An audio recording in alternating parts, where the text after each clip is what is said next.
Good morning, Kasturians, and welcome to the second video of chapter 11, that is the rebels and the Raj. In this video also we will see the outline of the chapter. In the previous video I told you about the main incidents that caused the outbreak of revolt. Now in this video we will see how the mutiny it is spread and it started in different parts of the country and what were the results of this outbreak. So let's start. When the news of the revolting sepoys arrival to Delhi it spread, the Mughal emperor met the rebellion sepoys and the rebellion sepoys proclaimed him as their leader, and the Mughal emperor got support from other rulers and the chiefs as they all rose against the British power. The regiments after regiments they mutinied and took off to join other troops at nodal points like Delhi, Kanpur and Lucknow. And after these rebellion sepoys, the people of the towns and villages they also rose up in rebellion and they rallied around the local leaders, the zamindars and the chiefs who were prepared to fight the British, and in this way the revolt it became a widespread movement and it shook the British confidence over ruling India. The company had no choice except that suppressing the revolt with all its power, and reinforcement from England was brought.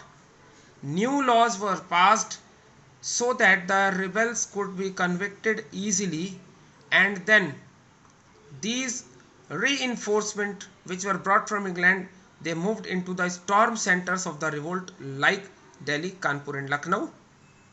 The company recaptured Delhi from the local rebel forces in September 1857, and Bahadur Shah Zafar he was tried to be associated with the rebellions and he was sentenced to life imprisonment, and he and his wife were sent to prison in Rangoon, that is they were sent to exile.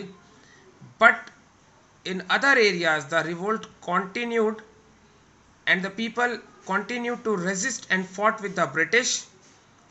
The British had to fight for 2 years to suppress the massive forces of mass rebellion, but although they regained the control of the country by the end of 1859, but they could not carry on ruling the land with the same policies anymore.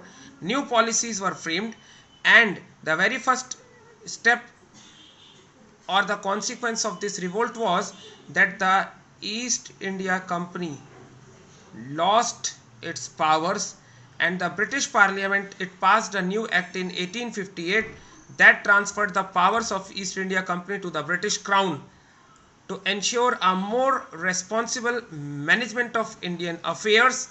And the Governor General, that is the head who was under whose name all the administration was carried out in the company's owned India, that was given the title of Viceroy, that is a person who will be considered the representative of the crown, and in this way the British government took direct responsibility for ruling India. All the ruling chiefs of the country they were allowed to pass on their kingdoms to their heirs, including the adopted sons, which was earlier banned by the introduction of the doctrine of lapse by Lord Dalhousie. However, the ruling chiefs were made to acknowledge the British Queen as their sovereign paramount leader. That's all we have in this video. Thank you and have a nice day.